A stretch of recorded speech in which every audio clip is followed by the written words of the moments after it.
Oke, kita mulai ya. Bismillahirrahmanirrahim. Assalamualaikum warahmatullahi wabarakatuh. Waalaikumsalam warahmatullahi wabarakatuh. Oke, alhamdulillah ini di sesi kedua ya. Ini untuk minggu ini saja teman-teman. Untuk mata kuliah terapi musik saya minta ke hari Selasa. Oke, teman-teman, ini melanjutkan di pertemuan 1 dan pertemuan kedua. Oke, untuk mengawali perkuliahan terapi musik hari ini, mari kita bersama-sama membaca basmalah. Bismillahirrahmanirrahim.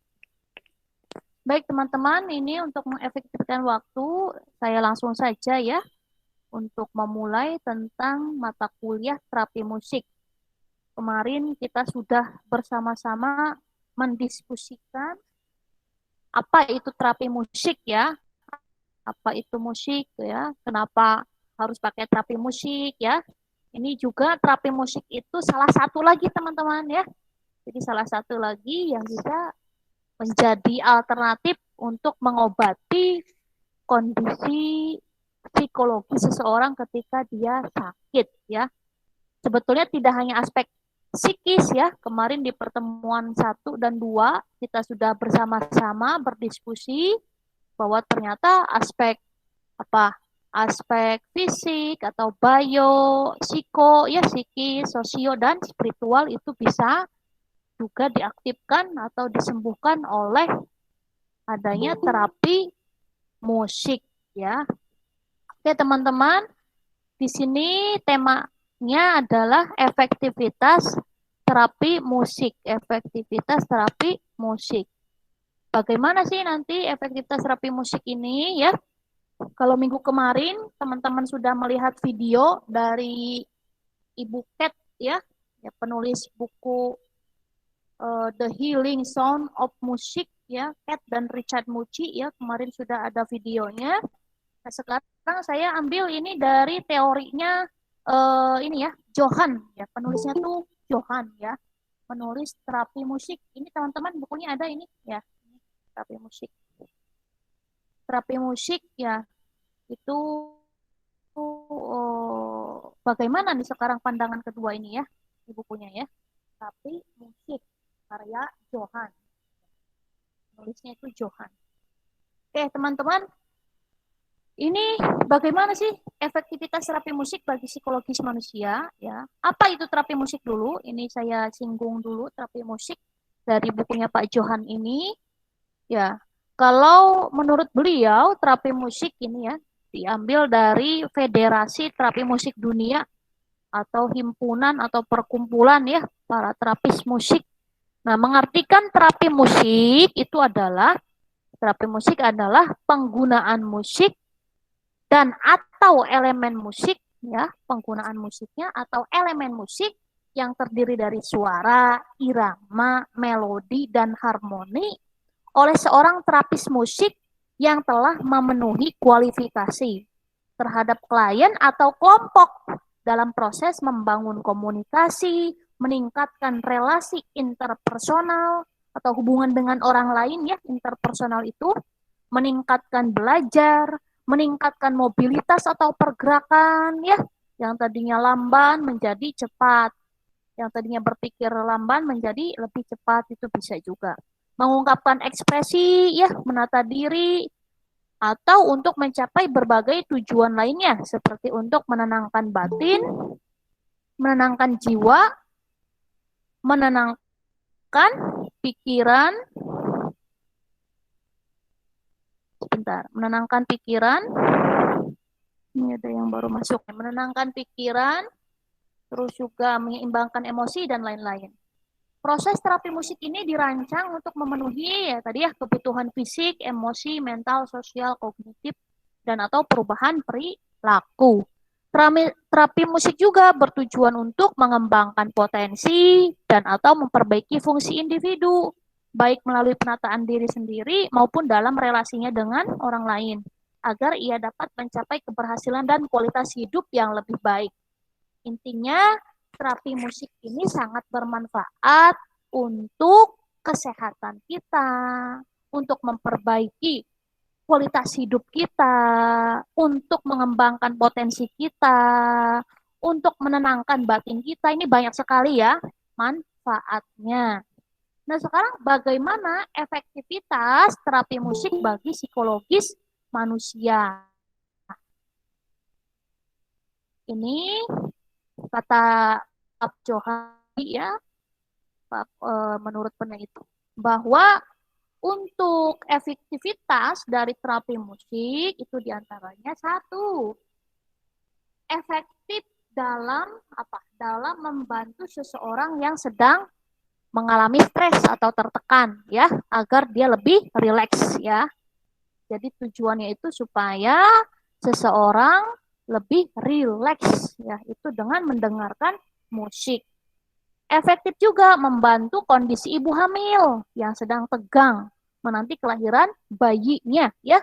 Ini biasanya kalau ibu hamil itu kan di detik-detik atau di apa ya, di minggu-minggu terakhir itu biasanya kan ada perasaan cemas ya, gelisah ya, terus juga apa tegang ya, pokoknya campur aduk. Nah, itu ternyata musik juga bisa memberi ketenangan bagi ibu hamil ya. Terus juga bisa memberikan apa ya, ini ya, memberikan manfaat juga bagi anak yang berkebutuhan khusus. Misalnya ada anak autis, ADHD ya. ADHD itu singkatannya Attention Deficit Hyperactive Disorder ya. Jadi ada anak yang perhatian apa namanya, attention deficit itu kekurangan perhatian, jadi nggak bisa fokus orangnya tuh ya, hiperaktif itu wah kesana kemari ya, loncat sana loncat sini. Nah itu nggak ya apa nggak namanya nggak bisa fokus, dia apa namanya sering bergerak kesana kemari tanpa ada pola tertentu ya, lari sana lari sini, pokoknya nggak ada jelas juga. Nah itu bisa memberikan ketenangan dengan adanya terapi musik ini ya. Bagi anak autis juga nanti bisa mengaktifkan ini ya, sensori ya, mengaktifkan pendengaran anak autis, mengaktifkan bagaimana bahasanya atau verbalnya gitu ya. Nanti kita nonton di videonya ya teman-teman. Terus juga efektif dalam membantu lansia yang merasa kesepian. Ini biasanya nanti kalau yang sudah pada tua itu kan ini ya, biasanya di masa muda kesana kemari gitu ya.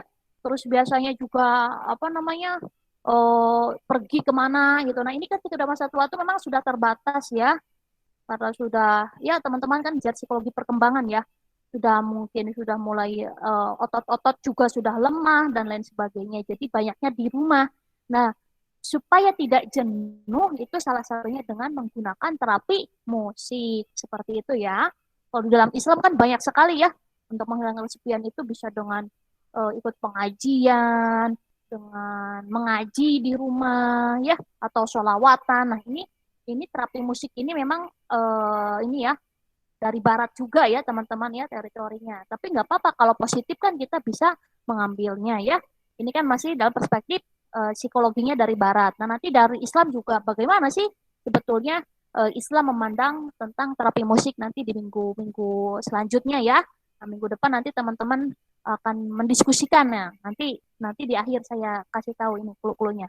Oke, selanjutnya bagaimana nih terapi musik efektifnya, apalagi selain tadi ya membantu lansia yang kesepian, membantu juga orang yang merasa terisolasi atau terasing dari dunia sosialnya ya. Orang merasa terasing atau terisolasi, ngerasa nggak punya teman gitu ya, itu bisa dengan musik juga. Dan juga membantu meningkatkan hubungan yang lebih baik dengan sang penciptanya, dengan Allah ya, itu dengan musik ya, musik Islami nanti.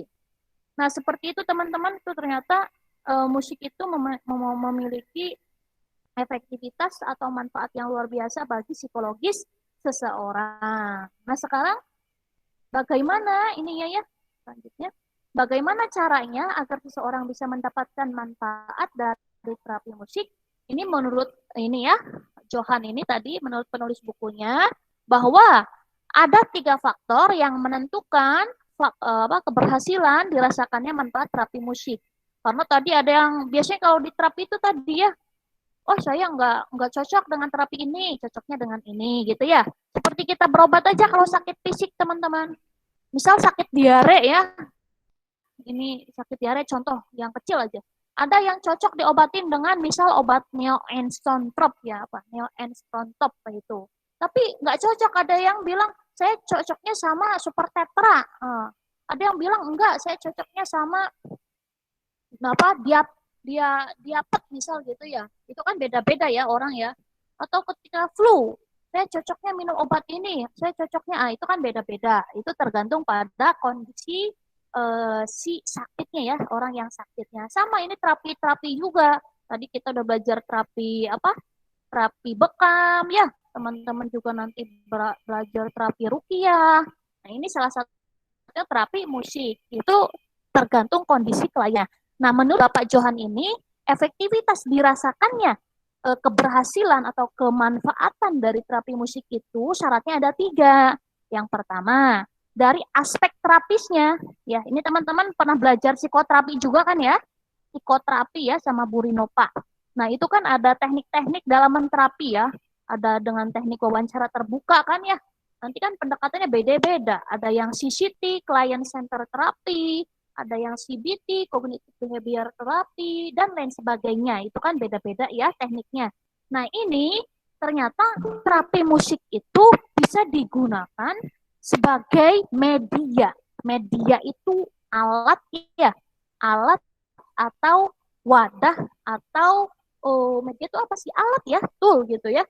Alat seseorang ketika menterapi. Jadi dirilekskan dulu tuh bisa dengan musik, mendengarkan musik seperti itu teman-teman ya. Nah, di sini ketika nanti ada proses terapi atau konseling itulah boleh ya. Itu bisa dengan mendengarkan ada audio dulu, audio seperti musik-musik instrumental dan lain sebagainya. Nah, di sini dari aspek terapis bagaimana supaya berhasil ini terapi musik ini, ya si terapis ini harus memiliki kepribadian yang penuh empati. Saya geser ke psikoterapi ya. Bagaimana menjadi seorang terapis. Itu dari segi kepribadian atau personality itu harus punya empati. Empati itu nomor 1 ya, empati. Yang kedua sabar, tulus. Ini kayak lagu-lagu ya, kayak nama-nama lagu ya, sabar, tulus, ikhlas ya dalam membantu orang lain. Bijaksana, penuh pengertian, dan toleransi terhadap segala perbedaan yang ada. Toleransi itu sangat penting juga teman-teman ya. Barangkali teman-teman nanti ketemu klien yang berbeda budaya, itu harus legowo, harus menerima perbedaan. Ini kalau yang lagi belajar terapi lintas budaya nyambung juga ke sini ya. Terus terapis juga harus mampu memiliki pengetahuan dan keterampilan, terutama pengetahuan mengenai teori dan teknik dalam menterapi ya. Udah dikasih bekalnya sama Bu Rinova ya dulu ya. Nah, bagi terapis musik nih, terapis juga harus terampil dalam memainkan musik. Makanya nanti untuk ujiannya ya, untuk ujiannya apakah itu tugas, apakah UTS, apakah UAS, itu nanti teman-teman memainkan musik ya. Musiknya bebas. Ada yang mungkin nanti dengan gitar, yang laki-laki mungkin ini ya terbiasa gitar ya. Ada yang dengan yang perempuan mungkin, ada yang dengan harpa. Oh, harpa mahal ya alatnya ya. Atau piano yang apa yang anak-anak juga nggak apa-apa ya. Atau mungkin dengan hanya tabuhan-tabuhan, gendang-gendangan kayak gitu yang tapi yang enak gitu, yang smooth, yang slow gitu ya. Itu nanti bisa memainkan musik. Itu ya. Jadi dari aspek terapis itu seperti itu, teman-teman harus memiliki kepribadian yang bagus, pengetahuan yang mumpuni dan juga memiliki keterampilan dalam memainkan musik ya. Yang kedua, dari aspek klien yang diobati, si klien ini harus pasrah, harus yakin sepenuhnya. Ini karena kita orang Islam ya harus yakin sama Allah. Karena kan esensi dari yang mengobati, tadi ya kita udah belajar bahwa esensi yang mengobati atau menyembuhkan penyakit itu kan Allah. Terapis itu hanya wasilah atau hanya perantara saja. Nah, itu supaya benar-benar efektif, ya si kliennya tuh benar-benar tawakal gitu ya. Tawakal itu memasrahkan apa yang disarankan oleh terapis itu ya. Misal kamu harus menghilangkan dulu pikiran-pikiran, masuk ke apa namanya ke alam bawah sadar kamu, nikmati alunan musik itu benar-benar dihayati, dinikmati ya. Kalau kliennya tidak percaya, kliennya frontal atau apa namanya, frontal itu apa ya, melawan dari saran-saran yang diberikan oleh terapis, ya nggak akan efektif. Ya, makanya si klien itu harus betul-betul juga yakin pada Allah pastinya dan juga kepada terapisnya. Misal gini, terapis meminta klien untuk mendengarkan musik tertentu yang sudah ditentukan terapis, maka klien harus mengikuti segala sarannya ya. Klien harus bisa terbuka dengan segala permasalahan yang sedang dialaminya agar proses terapi akan berjalan lebih efektif. Jadi selain mengikuti saran, juga kliennya memang harus terbuka. Ya, ini kan kalau teman-teman pernah belajar konseling atau psikoterapi kan ada tipe-tipe klien yang beda-beda ya. Ada klien yang apa namanya, yang terbuka gitu ya, mudah menceritakan permasalahan. Ada juga tapi tipe kliennya itu yang apa? Yang tertutup. Kalau ditanya nggak tahu, diem. Ada yang kayak gitu. Nah, itu makanya perlu relax itu mungkin di sini ya, dikasih musik-musik yang menenangkan dulu sehingga dia akhirnya mau katarsis atau mau menyampaikan unek-uneknya seperti itu. Nah, terakhir yang ketiga ini jenis musik yang digunakan. Terapis harus mampu menentukan jenis musik yang digunakan. Menurut Johan, bagi orang yang sedang stres dan depresi, maka lagu-lagu yang didengarkan harus yang slow, lambat, lagu instrumental, yang membuat menjadi lebih tenang. Jadi ketika stres, tertekan, depresi itu jangan yang betul ya. Waktu di pertemuan pertama itu, siapa? Zuli kalau nggak salah, ngomong nggak bisa kalau yang pop, yang apalagi rock gitu ya. Udah tahu lagi mumat ya, itu kan butuh yang slow, yang tenang gitu. Nah, itu jadi disesuaikan. Nah, ketika patah semangat, lagi sedih, lagi putus asa, maka cari musik yang memotivasi atau yang penuh ini ya, penuh apa namanya, penuh semangat gitu ya. Itu jadi disesuaikan dengan kliennya. Makanya seorang terapis itu kan di langkah awal harus bisa tadi ya, mengidentifikasi atau mengobservasi apa sih sebenarnya masalahnya. Nah, ini slide selanjutnya akan dijelaskan. Di slide selanjutnya, nah, bagaimana proses melaksanakan terapi musik? Tahapan awal, seorang terapis harus mampu mengobservasi, mengidentifikasi, atau mendiagnosa permasalahan apa yang sedang terjadi atau yang sedang dialami kliennya. Jadi dalam teknik terapi apapun, hal yang pertama dilakukan oleh seorang terapis itu ada mengidentifikasi masalahnya itu apa. Tiba-tiba, oh kamu seperti ini ya, jangan langsung ke solusinya, tapi menangkap masalahnya dulu gitu ya teman-teman, menangkap masalah. Apa masalahnya? Kenapa kok bisa terjadi masalah itu? Itu DS ya. Oke, yang kedua, tahapan pertengahan. Tahapan pertengahan ini adalah tahap kerja ya. Dalam proses terapi, hal yang dilakukan di tahap kedua adalah tahap kerja.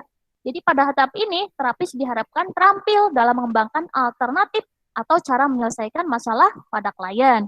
Terapis juga harus terampil dalam menentukan teknik terapi musik apa yang akan diberikan kepada kliennya. Jadi ketika sudah tahu masalah apa yang dihadapi, nah terapis itu tahu juga bagaimana solusi atau memberikan tadi ya teknik terapi yang pas untuk kliennya. Musik apa yang pas ya ini. Terus yang terakhir, dalam tahapan terakhir ini adalah keputusan untuk bertindak. Ini dari kliennya ya. Jadi si klien itu di tahap terakhir ini harus sudah tahu jalan keluar atas masalahnya. Dan dia juga mengetahui langkah yang akan dia kerjakan selanjutnya. Jadi ketika proses terapi itu nggak hanya relax, jadi tenang aja, tapi dia tahu ya what the next step gitu ya, apa langkah selanjutnya setelah saya terapi itu. Oh iya, ketika saya stres banyak masalah itu, setelah saya relax nanti saya mulai deh cicil satu-satu kegiatan-kegiatan yang menumpuk ini. Nah, harus sampai ke ada ini ya, ada insight kalau dalam psikologi itu ya. Insight itu apa ya? Insight itu pencerahan ya. Seperti ada aha gitu ya. Saya tahu nih solusinya. Saya mau berubah. Nah, gitu ya. Oke, teman-teman, ini silakan teman-teman melihat video yang akan saya putarkan ini. Tapi kalau nanti tidak ke apa namanya? Tidak tidak terputar, nanti saya share di ini aja ya, teman-teman ya. Di link apa namanya? Link WA grup ya. Coba saya cek dulu ini bisa nggak?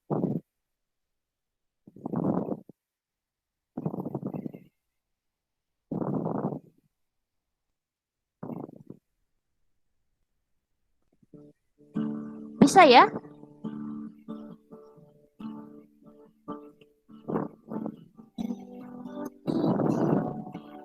Teman-teman bisa ya?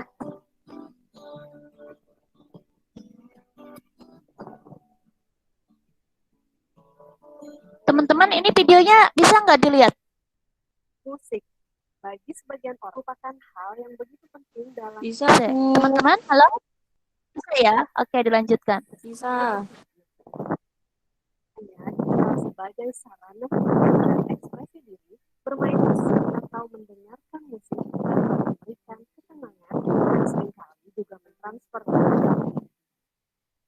Secara tidak langsung, musik diyakini sebagai penghubung dari suasana hati membuat kita merasa bahagia, energik, santai, atau bahkan sedih. Hal tersebut membuat setiap individu akan memberikan respons emosional dan afektif yang berbeda terhadap musik. Saya. Balik lagi bentar. Ya.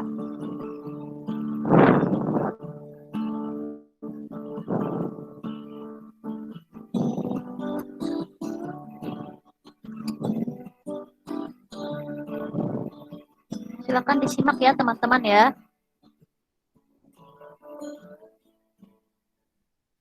Musik bagi sebagian orang merupakan hal yang begitu penting dalam keseharian hidupnya.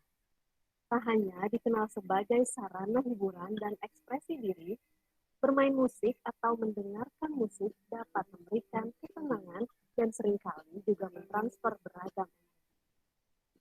Secara tidak langsung, musik juga diyakini sebagai penghubung dari suasana hati yang membuat kita merasa bahagia, energik, santai, atau bahkan sedih. Hal tersebut membuat setiap individu akan memberikan respons emosional dan afektif yang berbeda terhadap musik. Ini juga yang menjadi alasan mengapa musik telah dipelajari sebagai media terapi.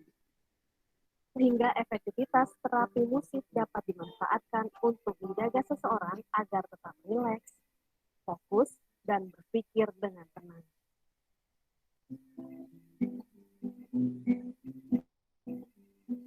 Hari indah, pukul 10 pagi, kita bertemu di terapi musik.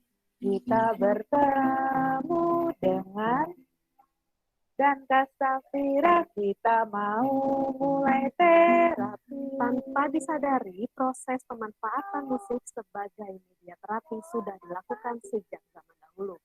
Bahkan di beberapa tempat, saat ini pun masih bisa ditemui. Seperti contohnya para dukun yang mengobati orang sakit. Mereka mengucapkan mantra-mantra dalam bentuk nyanyian yang diiringi dengan alunan alat musik sebagai pengiringnya.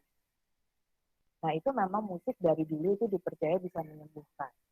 Walaupun pertama kali dipercayanya itu bisa mengusir roh jahat, karena kan mereka percaya orang sakit karena roh jahat. Orang-orang kemudian meneliti dan melihat, oh ini ada efek, dan pertama kali dipakai itu untuk prajurit perang.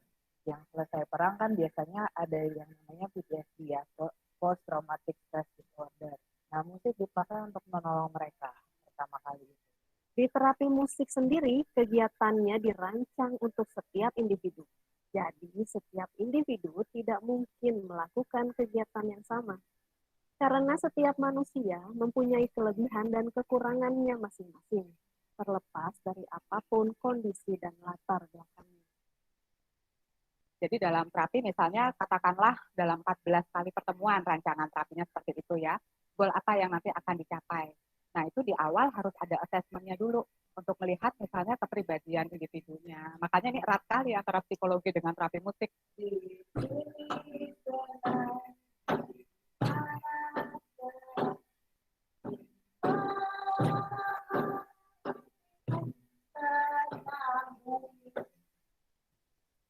Istilah terapi dalam penyembuhan harus dilakukan oleh profesional.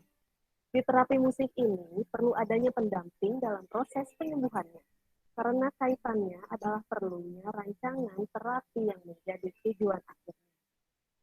Jadi kan Kalau terapi musik sebenarnya kita perlu profesional dan maksudnya profesional nolong kita dan juga sebenarnya perlu tujuannya gitu dan efeknya harus permanen dalam artian tanpa musik pun itu beres gitu masalahnya. Gak cuma memindahkan masalah ya bilangnya ya, tapi menyelesaikan masalah sih. Kaitannya dengan psikologi, terapi musik menjadi salah satu alat untuk membantu dalam proses penyembuhan. Psikolog akan merasa terbantu untuk menyelesaikan permasalahan seseorang jika bekerja sama dengan ahli-ahli dari bidang lainnya. Salah satunya metode terapi. Beberapa permasalahan dalam psikologi itu bisa dibantu pemecahannya oleh terapi musik. Jadi sebagai contoh ya, kalau misalnya ada anak atau individu yang mengalami masalah dalam interaksi sosial misalnya.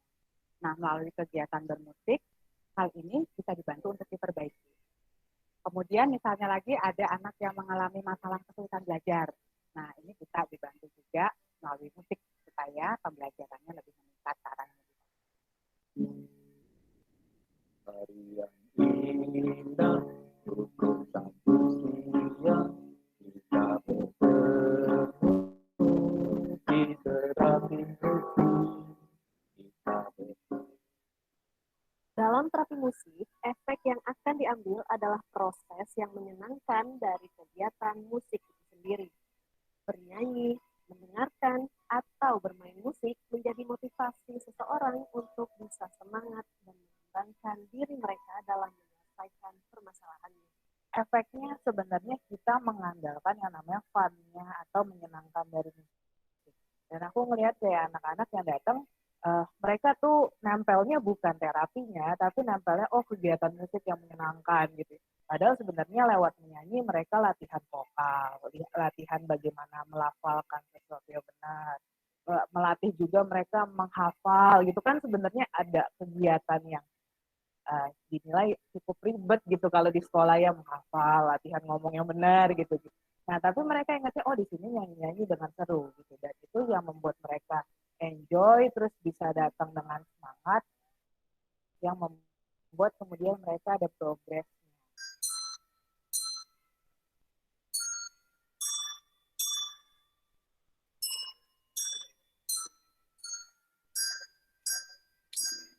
Pengenalan dalam terapi musik membuat beberapa orang merasa efektif dalam proses perkembangannya. Hal ini dialami oleh ibu dari Alvaro Nicholas. Ia merasa anaknya sudah banyak perubahan dalam hal yang lebih positif semenjak mengikuti terapi musik. Perkembangannya lebih fokusnya. Dia saat ini yang tadinya fokusnya hanya nggak nyampe 10 menit, sekarang sampai 20 menit. Fokus belajarnya pun juga sekarang sudah mulai membaik. Sebelumnya Niko masuk di sini itu dia punya emosi yang memang dia nggak stabil. Jadi kadang dan dia kan sering lihat beberapa temannya kan suka musik dan memang dia juga turunan musik kan, papanya sama papa saya itu kan pemusik, jadi turun ke dia dan anaknya mulai lebih terarah, tambah lagi fokusnya juga sudah mulai lebih membaik.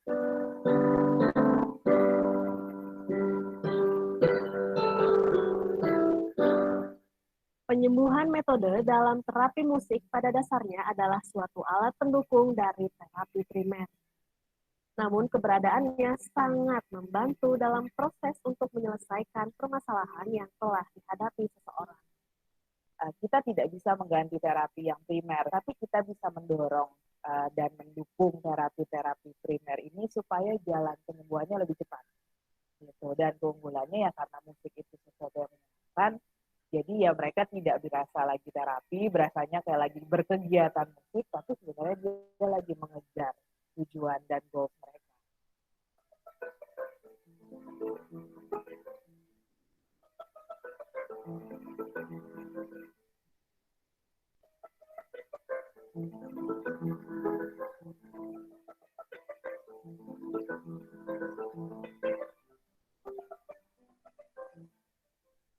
Kalau kita sedang bad mood gitu ya, kita kita sedang sedih, sedang rasanya itu gelisah, kita mendengarkan musik-musik yang gembira, nah itu otomatis nanti akan membaik suasana hati kita, mood kita juga akan lebih positif. Sebenarnya itu merupakan efek terapeutik, kita bilangnya seperti itu, efek terapeutik dari musik yang kita ambil untuk memperbaiki kondisi kita.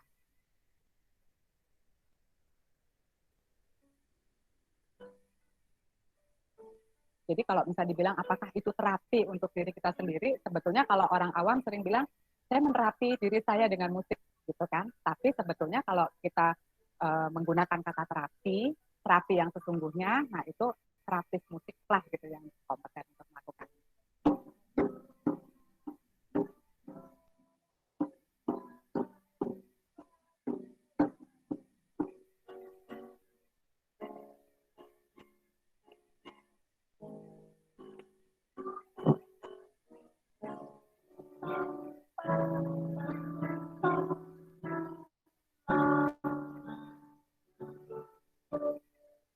Oke, teman-teman, itu ya yang sudah kita lihat bersama dari videonya ya, bahwa ternyata efek dari musik itu tadi ada fun-nya. Fun itu menyenangkan, membahagiakan. Jadi kita tuh jadi senang ya. Ini di pertemuan pertama dulu Ina pernah ya, Bu, kalau saya lagi sedih kok, kalau lagi denger tambah lagu malah jadi tambah sedih ya. Berarti lagunya yang salah ya Ina ya. Karena ketika orang lagi sedih ya musiknya ya jangan yang sedih-sedih lagi, justru yang harus membahagiakan atau menggembirakan. Itu teman-teman untuk perkuliahan hari ini ya. Nanti kita lanjutkan ke sesi diskusi. Oke, itu saja. Silakan kita masuk ke sesi diskusi.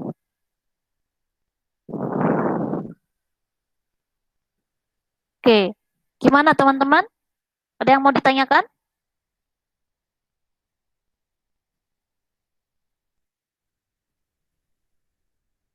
Ternyata ini ya, terapi-terapi yang dipelajari oleh mahasiswa TP itu kesana kemari ya. Terapi musik ini ternyata ada pusatnya ya. Bahkan tadi ada Musik Terapi Center Indonesia. Ini posisinya di mana ya? Nanti kita lacak ya di Google. Ini posisinya di mana? Ini sebenarnya kalau kita banyak budgetnya tuh enak ya. Nanti observasi ke tempatnya gitu. Tapi karena memang keterbatasan, bahkan ini memang kondisi juga lagi pandemi, ya kita belajar dari video-videonya yang itu bisa meningkatkan pemahaman bahwa ternyata musik itu bisa menjadi salah satu ya, salah satu terapi juga ya, salah satu terapi bagi diri kita yang sedang sakit, baik sakit fisik tadi ya ataupun psikisnya gitu. Oke, ada yang mau ditanyakan nggak ini? Bagus tadi ya videonya ya.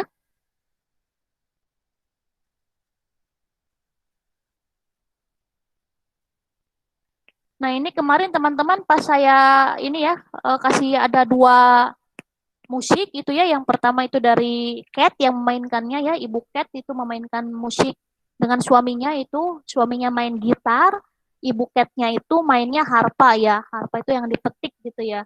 Nah itu ternyata alunnya indah ya, dan kemarin pas saya lihat testimoni dari teman-teman, saya merasakan tenang, enak gitu ya. Tapi pas di musik kedua itu yang dari Beethoven, Beethoven itu seorang musisi legendaris. Dia tuh sebetulnya tuli dan juga tidak bisa berbicara, ya, bisu. Ya, itu kok bisa Bu menciptakan lagu yang enak banget seperti itu ya. Itu kalau di teman-teman yang terapis musik itu tadi yang juga ada ya, psikolog yang memainkan musik itu ya dari Beethoven itu memang legendaris teman-teman ya, bisa menenangkan batin dan sebagainya. Itu suatu anugerah ya, orang yang tidak bisa mendengar tapi kok bisa menciptakan lagu yang begitu enaknya. Dan itu biasanya katanya yang paling sulit itu ya itu musik itu, Beethoven itu ya. Ketika seorang terapis sudah bisa menguasai musik yang tadi Beethoven itu udah berarti musik yang lainnya bisa katanya gitu. Jadi yang paling tertinggi kesulitannya itu ya musik itu ya, Beethoven itu. Makanya di awal saya kasih lagunya, tapi ternyata testimoninya kok Bu ini lagunya horor ya. Ada yang bilang horor, ada yang bilang malah jadi sedih, ada yang malah takut gitu ya. Padahal enak banget itu ya lagunya ya. Jadi mencerminkan jiwa yang damai, kita tenang, seperti itu. Tapi tadi makanya beda-beda ya, kondisi psikologis yang satu dengan yang itu beda-beda. Dan itu tidak apa-apa. Nanti cari lagi alternatif yang lainnya gitu. Oke, teman-teman, ada yang mau ditanyakan lagi? Oh, ini di chat ya? Coba saya cek dulu di chatnya. Padahal nggak apa-apa disampaikan langsung aja ini. Di chat, suaranya tadi kurang jelas ya. Tapi nanti saya kasih linknya ya. Kasih link tadi yang videonya tadi. Oke, ada yang lain nggak ini? Sudah paham semua ini? Kalau sudah paham, ini untuk kelas di terapi ini ya, terapi musik. Kan kemarin sebetulnya saya minta untuk buat WA apa bukan buat untuk buat kelompok ya, untuk buat kelompok, tapi belum dibentuk ya kelompoknya ya, karena kemarin saya juga lagi akred ya, jadi nggak terkontrol dengan baik. Tapi nggak apa-apa. Nah, untuk minggu depan teman-teman analisis aja dulu, analisis dari jurnal, efektivitas terapi musik tadi ya, ada yang terhadap anak autis ya, anak autis, ibu hamil, atau juga nanti ada yang hipertensi ya, yang kena sakit-sakit yang fisik gitu ya. Nah, itu. Terus juga ada yang apa lagi ya? Nanti kalau kesulitan ya nanti saya kasih tahu jurnalnya. Nanti bisa yang dari saya jurnalnya, bisa juga teman-teman cari sendiri. Satu orang satu jurnal ya dianalisis untuk minggu depan itu. Bagaimana efektivitas terapi musik terhadap boleh milih ke anak autis atau ibu hamil atau hipertensi dan lain sebagainya. Nanti contohnya saya share ya beberapa jurnal ke WA group. Nanti teman-teman bisa pakai jurnal itu, bisa juga nanti cari sendiri. Oh, saya pengen cari sendiri aja, Bu. Pengen latihan nyari jurnal juga. Nah, itu lebih bagus malah ya. Itu teman-teman. Jadi minggu depan untuk yang terapi musik, teman-teman analisis jurnal. Tugasnya pribadi karena kelompok kemarin belum dibuat ya. Tugasnya itu pribadi ya. Nanti setelah itu di minggu kelima nanti saya menyampaikan tentang bagaimana terapi musik dalam perspektif Islam ya, terapi musik dalam perspektif Islam atau tasawufnya. Gitu. Jadi minggu keempat, minggu depan teman-teman dulu ya. Jadi kalau yang di tadi terapi apa namanya sufi hijamah teman-teman minggu depan presentasi per kelompok.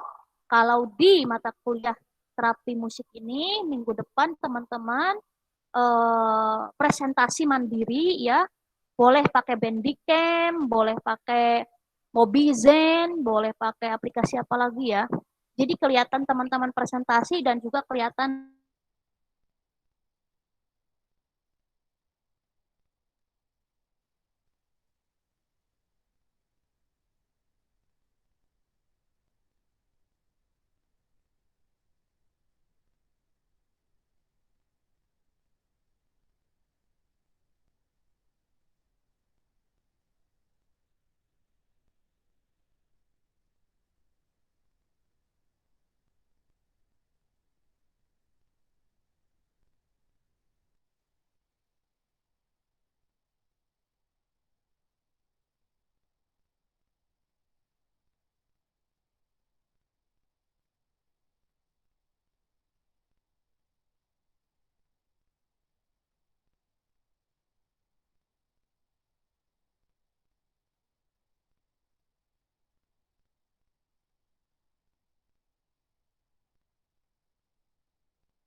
halo teman-teman, mohon maaf tadi saya terlempar. Untuk minggu depan jelas ya? Iya Bu, maaf kemarin yang kelompok jurnal terapi musik itu sudah dibagi di kelas tapi belum dibagikan ke grup-grup yang terapi musik. Oh gitu, iya iya. Nanti untuk minggu depan analisis jurnal dulu aja ya. Nanti kelompoknya coba Maya di-share ke saya, nanti saya petakan lagi untuk diskusinya.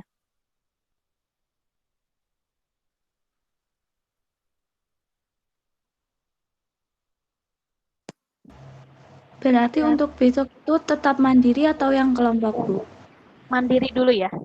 Jadi untuk minggu depan mandiri dulu.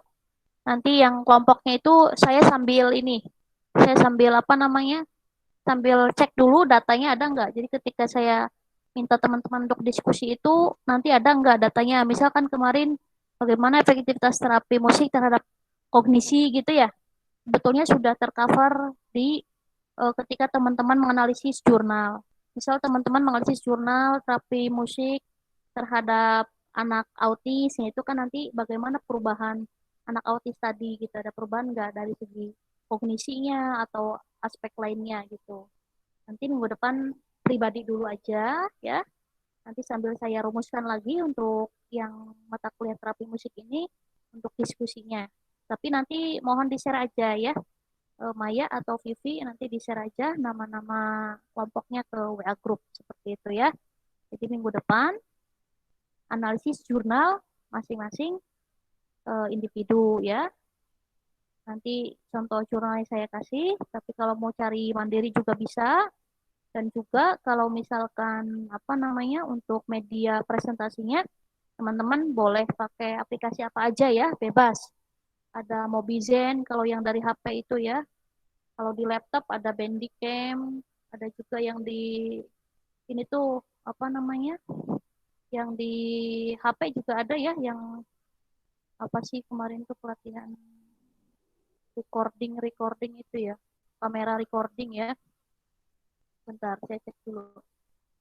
Perekam ya, perekam layar. Perekam layar. Ini yang nanti di-download di aplikasi ya, di aplikasi di Play Store-nya. Ada apa namanya? Kimchi ini ya. Perekam ininya, perekam layarnya itu dibebaskan lah intinya. Medianya itu dibebaskan. Itu teman-teman. Ada lagi nggak?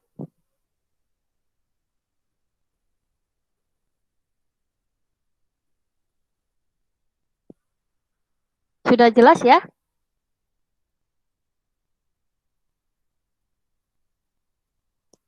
Halo? Alhamdulillah sudah, Bu. Iya, oke. Alhamdulillah kalau sudah jelas ini sepertinya sudah ini ya teman-teman juga dari pagi tadi kuliah soalnya. Kalau ada yang mau ditanyakan nanti bisa di WA group aja ya teman-teman ya. Ini juga lumayan nanti untuk menghemat kuota ya. Saya tutup dulu kalau begitu teman-teman, nanti kita lanjutkan lagi di WA group untuk diskusinya. Oke, terima kasih sekali lagi. Mudah-mudahan ada manfaatnya. Dan ternyata kita ini ya, hari ini belajar bahwa ternyata mahasiswa TP itu banyak sekali ya, lahan untuk belajar, lahan untuk mengembangkan diri. Kalau punya potensi ke musik, ternyata bisa nanti menggunakan musik sebagai media untuk menterapi seseorang. Itu teman-teman, sekali lagi terima kasih. Mohon maaf kalau ada kekurangan. Nanti videonya saya share lagi di WA Group. YouTube, bila topik walidayah. Wassalamualaikum warahmatullahi wabarakatuh. Waalaikumsalam warahmatullahi wabarakatuh. Makasih ya Bu Meta. Ya, terima kasih semuanya. Saya lab dulu ya ininya.